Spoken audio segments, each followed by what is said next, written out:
જય ભારત, હું યુવરાજસિંહ જાડેજા.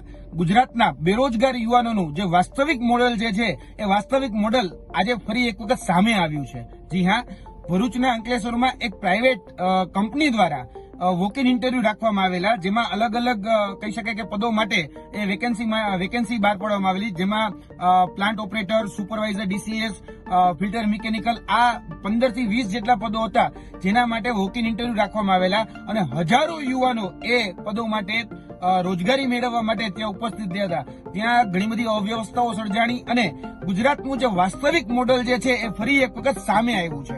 કેમ કે જે બેનરો ઉપર બજેટોમાં જે બણગા ફૂંકતી જે સરકાર છે અને મોટી મોટી વાતો કરે છે કે ગુજરાતના યુવાનોને અમે બેરોજગારીમાંથી રોજગારી આપીશું, પરંતુ જોવા જઈએ તો ગુજરાતના ઘણા બધા એવા શિક્ષિત બેરોજગારો છે, એને પણ હજી સુધી સરકાર રોજગારી આપી શકી નથી. અને જે સક્ષમ છે, જે તાલીમબદ્ધ છે, જે સ્કિલ બેઝ બધી જ પ્રકારના બાબતોથી અવગત છે, પરંતુ એને રોજગારી આપવામાં સંપૂર્ણ રીતે ગુજરાત રાજ્ય સરકાર છે એ નિષ્ફળ સાબિત થઈ છે.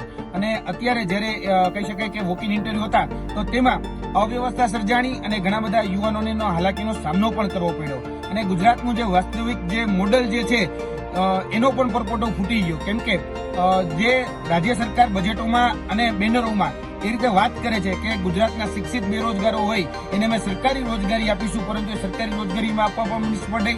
ગુજરાતના જે અર્ધ શિક્ષિત છે તો એના માટે બિન સરકારી અથવા તો કહી શકાય કે અર્ધ સરકારી રોજગારી આપવાની પણ વાત કરી હતી, પરંતુ એમાં પણ જે રોજગાર મેળાઓ જે છે કે અન્ય રીતે જે રોજગારી આપવાના જે સાધનો છે એમાં પણ સંપૂર્ણ રીતે ગુજરાત સરકાર છે એ નિષ્ફળ સાબિત થઈ છે.